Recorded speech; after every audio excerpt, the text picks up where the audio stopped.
Sejam bem-vindos ao Nerdologia Tech, eu sou o Átila, biólogo, pesquisador e escrevendo esse episódio aqui para ter desculpas para comprar pelo menos um desses consoles. E eu sou o Paulo Silveira, programador e instrutor na Lura Cursos Online de Tecnologia. Hoje a gente vai ver o desafio dos consoles de próxima geração e a lei dos rendimentos decrescentes. E antes de tudo, o Paulo Silveira, que é o CEO da Lura, começou a programar porque ele sempre quis criar o seu próprio game. Ele não teve tanto sucesso assim na carreira do mundo dos jogos, e ainda bem, porque ele criou uma escola de tecnologia que você já conhece. Mas o que você talvez não conheça é que a Lura tem informações completas para você desenvolver um game de modelagem 3D, a pixel art, a engine Unity, que é uma das mais populares para jogos, e linguagens como Lua.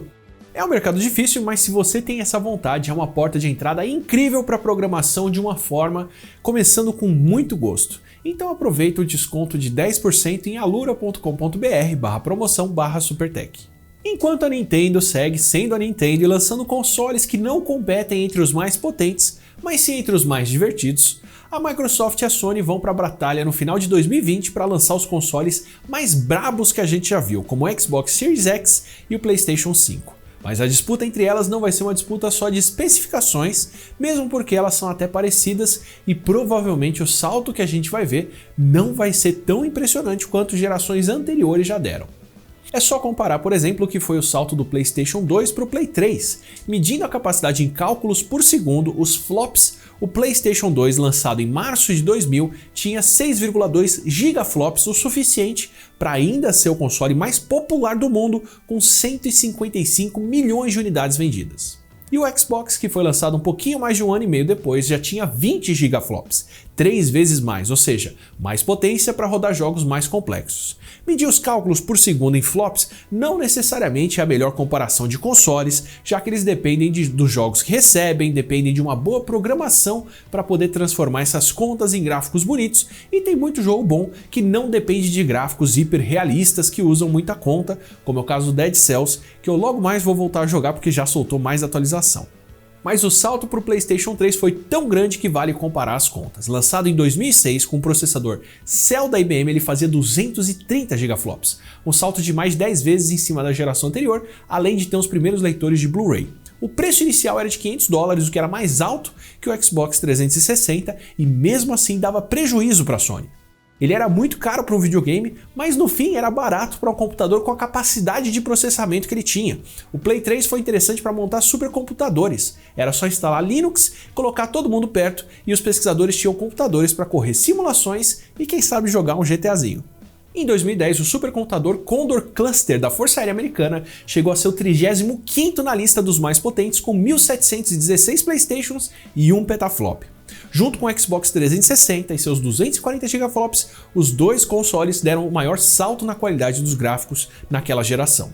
E a prova de que processamento não é tudo é que era bem difícil de trabalhar com o Play 3. Ao mesmo tempo que ele possibilitou obras como Last of Us, quem desenvolveu jogos para a plataforma ainda comenta sobre como era difícil conseguir programar os jogos para poder aproveitar essa performance absurda que ele tinha.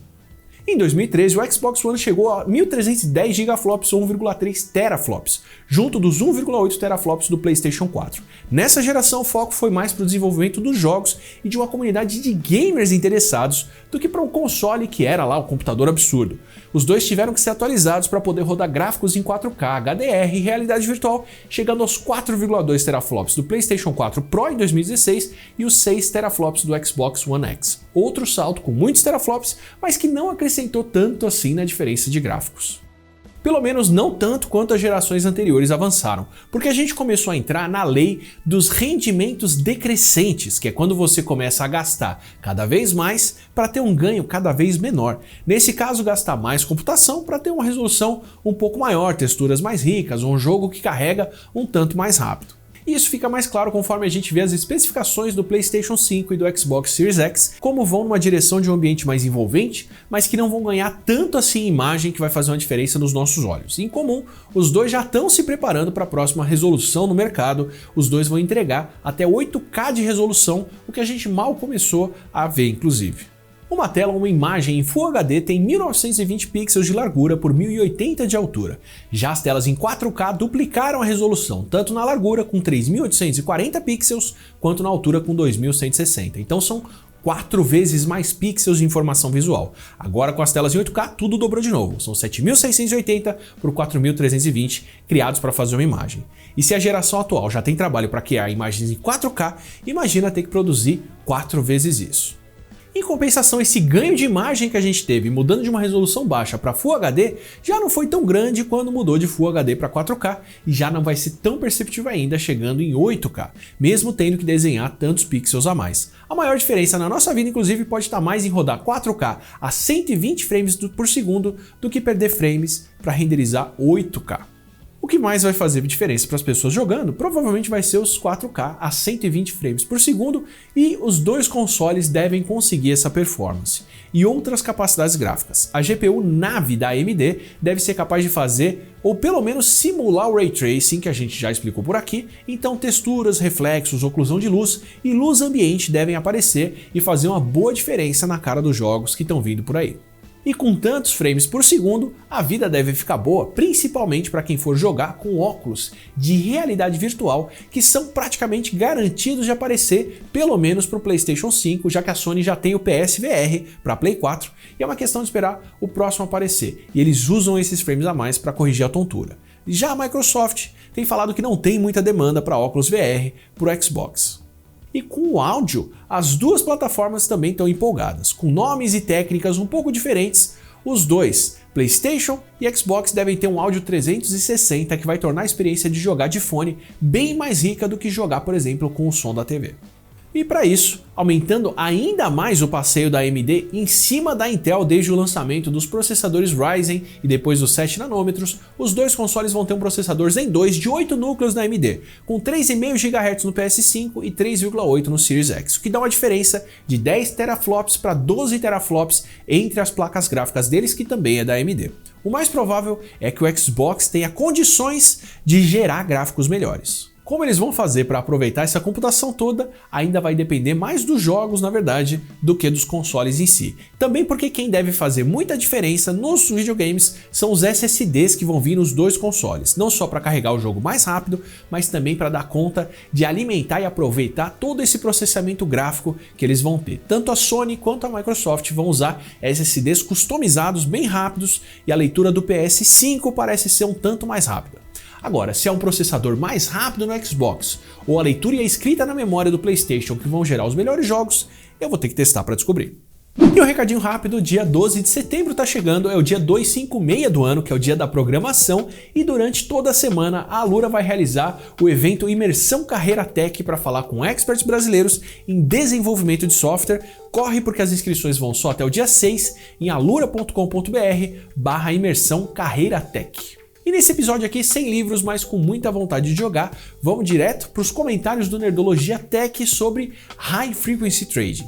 Obrigado para o Geraldo Amorim, que lembrou que tem muita coisa ao redor de uma rede para a gente poder ter uma latência baixa ou não ter ela por aqui. Cabos e mais cabos ligando o mundo todo, toda a infraestrutura de rede e muito mais do que o que chega em casa só. É um bom tema, inclusive, para outros episódios. Já o Felipe Rangel perguntou qual que é a relação que um computador quântico pode ter com os algoritmos e com o processamento do High Frequency Trading lá no futuro. Eu vou falar bem a grosso modo. O que os computadores quânticos facilitam não é necessariamente um processamento mais rápido, mas sim um processamento mais complexo, feito por ciclo, feito de uma vez. Vale ver o episódio em que a gente falou de computação quântica. E aí a lição é que os computadores quânticos são capazes de computar mais do que sim ou não em um ciclo de computação de um processador comum. E com isso, programando bem, você pode fazer mais contas por vez, bem embrulhadinhas. Transpondo para High Frequency Trading, isso seria o equivalente a ter um computador quântico que consegue computar mais dados por vez, ou de repente rodar modelos de mercado mais complexos. A otimização que se faz hoje em dia é para manter os modelos simples o suficiente para rodar nos microsegundos e ganhar essa velocidade. E aí o computador quântico provavelmente vai ter que fazer operações na mesma velocidade, já que se ele não for rápido como todo mundo, nem vai servir muito para isso. Agora ele poderia levar em conta mais coisas, o preço de mais ações ou mais mercados de uma vez, ou ter modelos financeiros que levam mais fatores em consideração, como eu sei que você sabe que eu sei que se eu comprar essa ação pelo preço, ela sobe na próxima rodada, e com isso fazer contas mais complexas. E sim, o certo na tela aos 2.23 seria 1000 ações por vez e 1000 vezes por dia. Obrigado para quem corrigiu. E terminando com uma pergunta: que capacidade técnica você queria que a nova geração de consoles tivesse? Eu realmente queria 2 visores de realidade virtual, um para cada olho, em 4K, rodando a 120 frames por segundo. Aí seria chuchu.